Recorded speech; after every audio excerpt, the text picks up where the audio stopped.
Hello students, আজ 22তম পাঠ। এ পর্যন্ত আমরা নবম শ্রেণীর প্রথম অধ্যায় বাস্তব সংখ্যা বা রিয়েল নাম্বার এতগুলো ক্লাস করলাম। নিশ্চয়ই তোমাদের এই ক্লাসগুলো ভালো লাগবে এবং তোমরা যদি মনোযোগ সহকারে এই সমস্ত ক্লাসগুলো পড়ো তাহলে আশা করি এই চ্যাপ্টারে আর কোনো অসুবিধা থাকবে না। আজকে 14 দাগের কয়েকটি অঙ্ক বাকি আছে, সেগুলো আমরা করে নেব। দেখো 14-5 দুটি অমূলদ সংখ্যার মধ্যে কোনো মূলদ সংখ্যা নেই। দুটি অমূলদ সংখ্যার নাম করো, যেমন √2 এবং √5। তাহলে এদের মধ্যে কোনো মূলদ সংখ্যা নেই, একটি মাত্র মূলদ সংখ্যা আছে। দেখো অসংখ্য অমূলদ সংখ্যা আছে, কোনো অমূলদ সংখ্যা নেই। কোনটা হবে? ঠিক, অসংখ্য অমূলদ সংখ্যা আছে, এটাই রাইট। ঠিক, তারপরের অঙ্কটা, 0 সংখ্যাটি অখণ্ড সংখ্যা কিন্তু পূর্ণ সংখ্যা নয়। পূর্ণ সংখ্যা কিন্তু মূলদ সংখ্যা নয়। মূলদ কিন্তু বাস্তব সংখ্যা নয়। অখণ্ড সংখ্যা, পূর্ণ সংখ্যা, মূলদ সংখ্যা এবং বাস্তব সংখ্যা কিন্তু অমূলদ নয়। কোনটা ঠিক? 0কে নিয়ে অনেক ব্যাপার আছে, যেটা তোমাদের ধারণাটা পরিষ্কার হওয়া দরকার। 0 কিন্তু রিয়েল নাম্বার, অর্থাৎ বাস্তব সংখ্যা। তাহলে 0 বাস্তব সংখ্যা আর 0 মূলদ সংখ্যা, কারণ 0/1, 0/1 লেখা যায়, 0/1 লেখা যায়। তো তাহলে এইটা কিউ, p/q আকারে প্রকাশ করছি। তাহলে কিউ নট ইজিক্যাল টু 0, অর্থাৎ 0, এখানে 0 হচ্ছে না। তাহলে এটা যদি 0 না হয় তাহলে এটা 0কে মূলদ সংখ্যা বলা যাবে। 0 পূর্ণ সংখ্যা, কারণ আমরা প্রথমেই তো প্রথম অধ্যায় দেখো প্রথম অধ্যায় প্রথমেই লেখা আছে, যেগুলো আমরা ওই জন্য বইটা আমরা ভালো করে পড়ি। এগুলো লেখা আছে 0 স্বাভাবিক সংখ্যা নয়, কিন্তু 0, 1, 2, 3 এগুলা অখণ্ড সংখ্যা, হোল নাম্বারস। ক্লিয়ার? দেখো বইতে লেখা আছে। তাহলে অখণ্ড সংখ্যা, তাহলে এইগুলোর হবে না, কারণ অখণ্ড সংখ্যা কিন্তু পূর্ণ সংখ্যা নয়, হবে না। 0 পূর্ণ সংখ্যা, পূর্ণ সংখ্যা কিন্তু মূলদ নয়, 0কে মূলদ সংখ্যা হিসেবে বলা যায়। আবার মূলদ সংখ্যা কিন্তু বাস্তব সংখ্যা নয়, কারণ 0 বাস্তব সংখ্যা। আবার অখণ্ড সংখ্যা, পূর্ণ সংখ্যা, মূলদ সংখ্যা, বাস্তব সংখ্যা কি অমূলদ, এইটাই ঠিক। তাহলে তোমরা শুধু অঙ্কটা করলে না, তোমরা নিজে নিজেই কিন্তু বুঝে বুঝে অঙ্কটা করলে। অর্থাৎ এখানে সি এর ডি এরটা রাইট হচ্ছে, আর এখানে সি এরটা অসংখ্য তোমরা থাকবে। এরপরে নেক্সট অঙ্কটা, এটাই সম্ভবত 1.3 শেষ অঙ্ক, সেটা হচ্ছে 15 দাগে সংক্ষিপ্ত উত্তর ভিত্তিক প্রশ্ন। আমি প্রশ্নগুলো লিখে নিই, তাহলে তোমরা দেখতে পারবে। দেখো এখানে দিয়েছে একটি উদাহরণ লিখি যেখানে দুটি অমূলদ সংখ্যার যোগফল একটি মূলদ সংখ্যা। তাহলে এটা কি করব? একটু ভাবো। দুটি মূলদ সংখ্যা নিতে হবে, যোগ করলে তো মূলদ সংখ্যা অমূলদ সংখ্যাই হবে, তাই তো এটা স্বাভাবিক। কিন্তু না, যোগফল হবে মূলদ সংখ্যা। তাহলে কিভাবে করব ভাবো।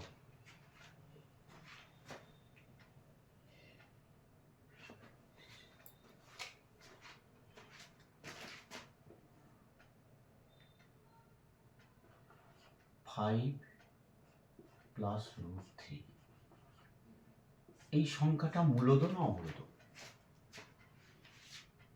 কি? আর একটা সংখ্যা 5 মাইনাস √3। এই দুটি সংখ্যা দিয়ে বল এটা মূলদ না অমূলদ? যেহেতু √3 আছে আর 5-এর সঙ্গে √3 যোগ করা যাবে না, এইরকমই থেকে যাবে, তাহলে এটা অমূলদ সংখ্যা। তাহলে এই দুটো সংখ্যাকে আমরা যোগ করছি, দেখো কি বেরোচ্ছে। তাহলে যোগ করে পাই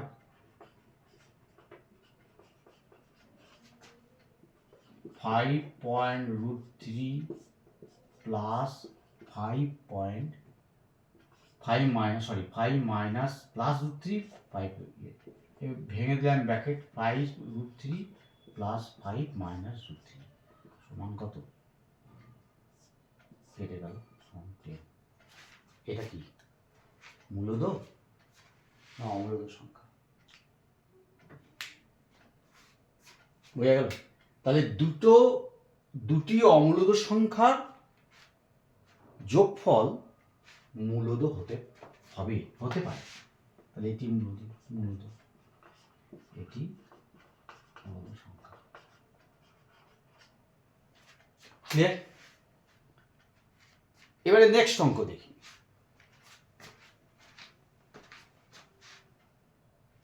দেখো নেক্সট অঙ্কটা একটি উদাহরণ লিখি যেখানে দুটি অমূলদ সংখ্যার বিয়োগফল একটি মূলদ সংখ্যা।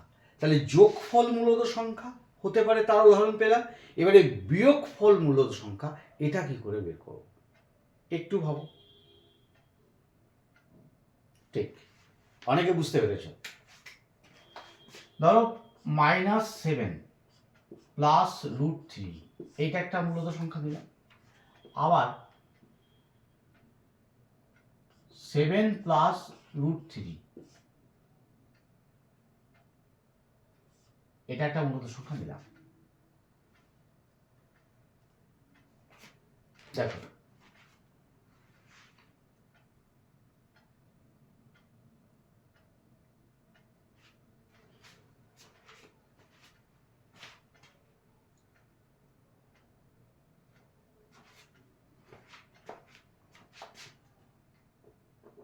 এটাকে এই দিকে দিলাম, সুবিধা হবে।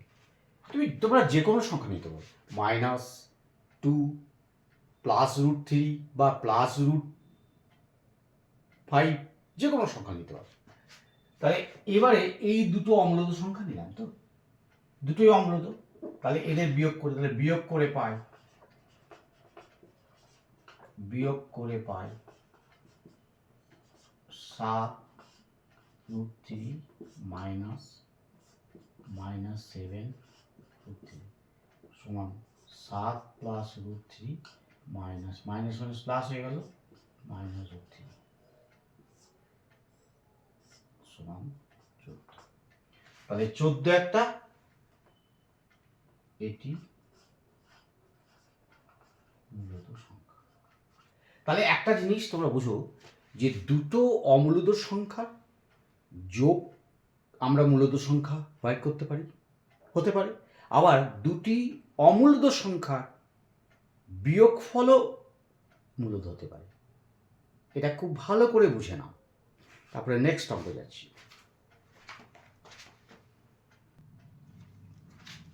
দেখো ভালো করে বুঝে নাও, 1-এর সাথে এবং 2-এর সাথে মধ্যে একটি মূলদ সংখ্যা লিখি। 1-এর সাথে এবং 2-এর সাথে মধ্যে একটা মূলদ সংখ্যা লিখি। আমরা তো আগে সংখ্যা রেখা করেছি।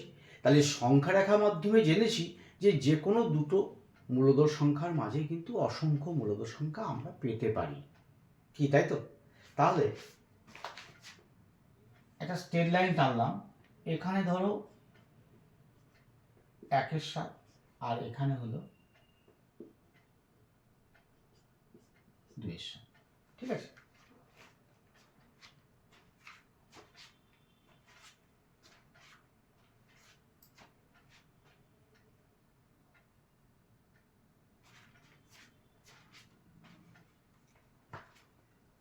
এটা একটা অন্যভাবে বোঝাতে হবে।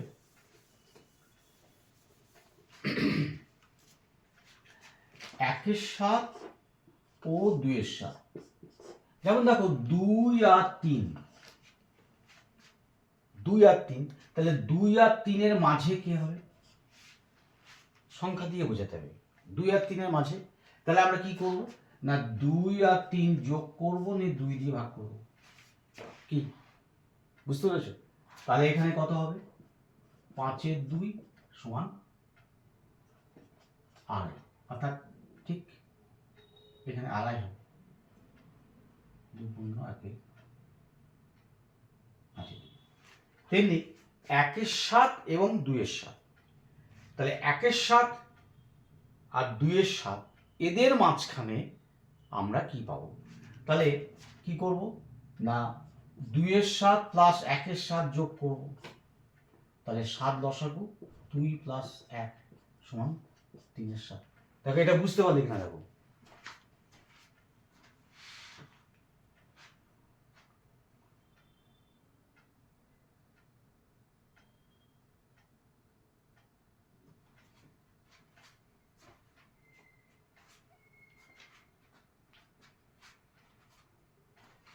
তাহলে এদের মাঝখানে কি পাবো? এদের মাঝখানে তাহলে এটাকে 2 দিয়ে ভাগ করব, তাহলে 3-এর 7 ভাজিত 2 সমান 3-এর 7 গণিত 1-এর 2 সমান 3-এর 14। দেখো এই জায়গাটা বুঝতে পারলি কিনা দেখো।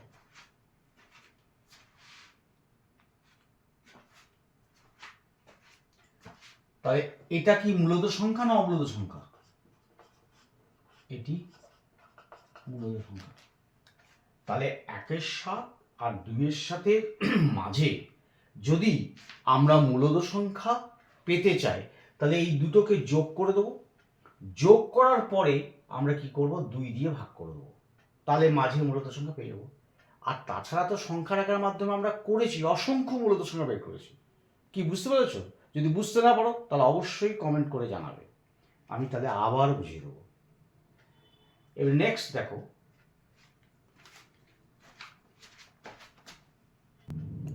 তাহলে মূলত সংখ্যা আমরা পেলাম, এবারে অমূলত সংখ্যাটা কি করে বের করব?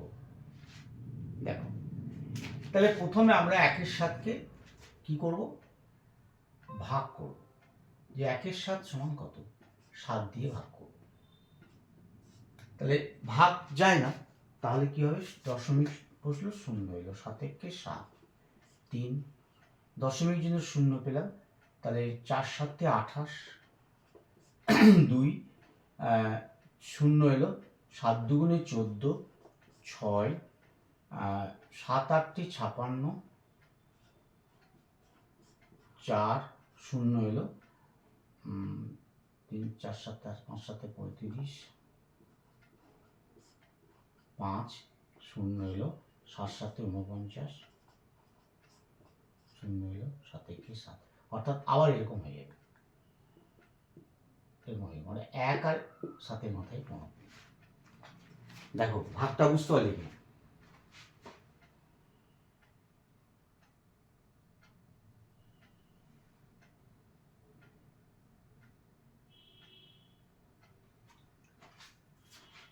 তাহলে 1-এর 7 সমান, তাহলে 1-এর 7 সমান হচ্ছে 0.142857, এই তো।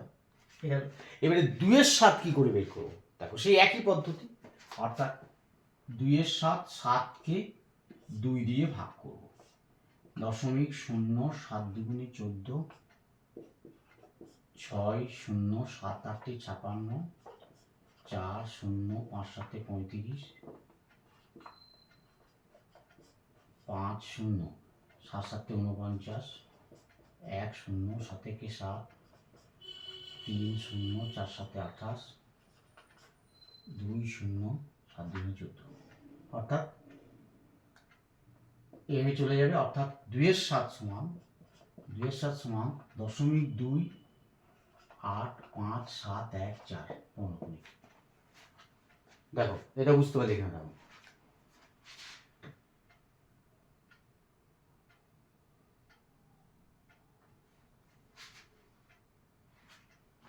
তাহলে দেখো 1-এর 7 এইটা আর 2-এর 7 হলো এটা। দেখো 1 2 3 4 5 6টা, আর এটা 1 2 3 4 5 6 ছটা একই সংখ্যা। তাহলে এখানে 14, ধরো এগুলোকে যদি আমরা মনে মনে ভাবি যে নেই, তাহলে কি দাঁড়াবে? 14,028, মানে একক দশক শতক হাজার অযুত লক্ষ, 1,42,857। আর এখানে হচ্ছে 2,85,715। তাহলে আমাকে বলো 14 আর 28 এদের মাঝে তো অনেকগুলো লিখতে পারি অম্লদ সংখ্যা, কি পারি তো? তাহলে কত লিখবো বলো? তোমরা যা লিখবে তাই।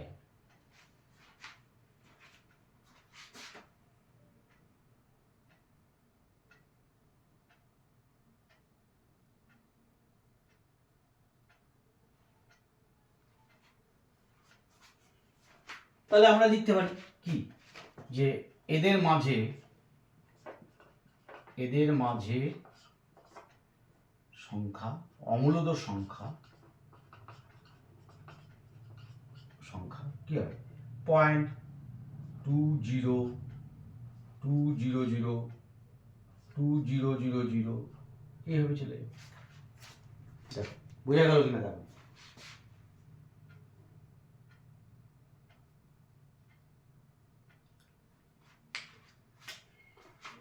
আরো বাড়াতে পারো, 20000 এভাবে চলে যাবে, অর্থাৎ এটা হবে অ্যান্সার।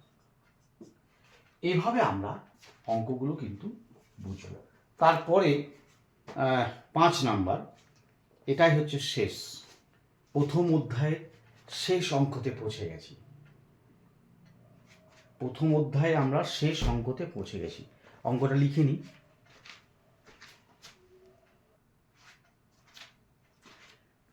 .0123 মাথায় পৌনঃপুনিক আবৃত্ত দশমিক সংখ্যাকে সামান্য ভগ্নাংশে পরিণত করো। কিভাবে করব?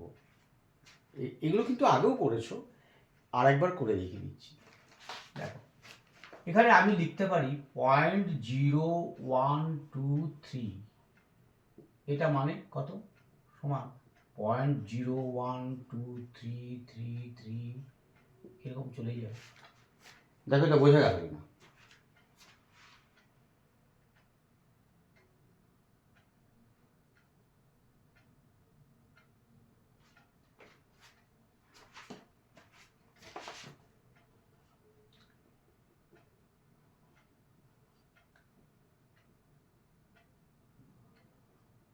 সাতটা নিলাম, যত বড় হবো ততই বোঝাতে সুবিধা হবে। তাহলে এটাকে আমরা কি করলাম? মনে করি এক্স ইকুয়াল টু এটা, তাহলে কি লিখবো? মনে করি এক্স ইকুয়াল টু এটা। তাহলে এখানে 1000x সমান কত হবে? 1000x, x সমান এটা। তাহলে 1000x সমান, তিনটে সরে যাবে, দশমিকটা 1000 দিয়ে গুণ করলে দশমিকটা 3 ঘর ডান দিকে সরে যাবে। তাহলে এখানে কি হবে? 012.333।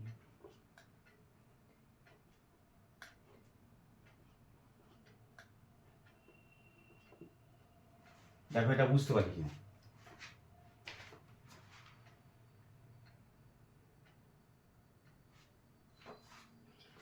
এবারে আমরা করবো কি, 10,000 এক্স ওয়ান কি হবে? 10,000 এক্স মানে এখানে তিনটে, তার জায়গায় চারটে নিলাম, তার মানে 1 2 3, আর একটা চলে এলো 0.3333333, এই চলে যাবে, চলে গেল। এবারে এটা যদি 1 নম্বর হয়, এটা 2 নম্বর, এটা 3 নম্বর, তাহলে এটাকে ধরলাম না, এটাকে 1 নম্বর, এটাকে 2 নম্বর নিলাম। তাহলে 2 থেকে 1 যদি বিয়োগ করি তাহলে কি দাঁড়াবে? 2 থেকে 1 যদি বিয়োগ করি, এইখান থেকে যদি এটা বিয়োগ করি, তাহলে 112 থেকে 12 বিয়োগ করলাম, হ্যাঁ, তাহলে 2 আর 1 এ 3, আর এটা 1, এটা 1, আর বাকি এগুলো কেটে যাবে। দেখো এই জায়গাটা আগে এই অঙ্কগুলো করেছো, আবার রিপিট হচ্ছে।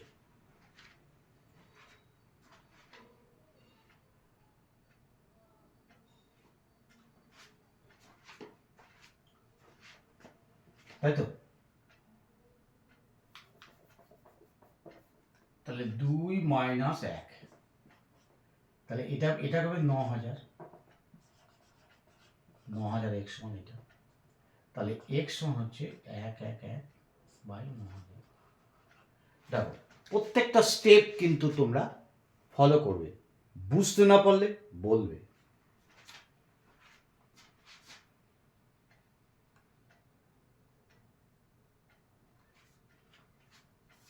এবারে দেখতে এটা কাটাকাটি যায় কেন? যদি এটা 3 দিয়ে কাটি তাহলে কি হবে? 3 দিকে 9, 10 11 3 7 21, 3 দিয়ে কাটলাম, আর এটা 3 দিয়ে কাটলে 3000। তাহলে আমরা কি পেলাম যে এইটাকে দশমিক ভগ্নাংশে পরিণত করলে আমরা পাবো 0.012 পুনর্গুণিক সমান 37/3000। এটা অ্যান্সার। তাহলে 22টা পাঠ, 22টা ক্লাসের মাধ্যমে নবম শ্রেণীর প্রথম অধ্যায় একেবারে কমপ্লিট হয়ে গেল। এবারে আমরা নেক্সট ক্লাসটা অত্যধিক গুরুত্বপূর্ণ তোমাদের সকলের কাছে, কারণ এই ক্লাসটা, এই 22টা ক্লাসের মধ্যে একটা জিস্ট, সেই জিস্টের মাধ্যমে আমরা গোটা চ্যাপ্টারটা, যেগুলো মেন পয়েন্টস, সেই পয়েন্টসগুলো তুলে ধরব এবং তোমাদের মনে রাখার ক্ষেত্রে সুবিধা হবে। আমি প্রচণ্ড পরিশ্রম করে সেই নোটটা তৈরি করেছি, তোমাদেরকে অবশ্যই সেটা দেব। তোমরা পরের ক্লাসটা মিস করবে না। তাহলে আজকে এই পর্যন্ত, কালকে দেখা হবে।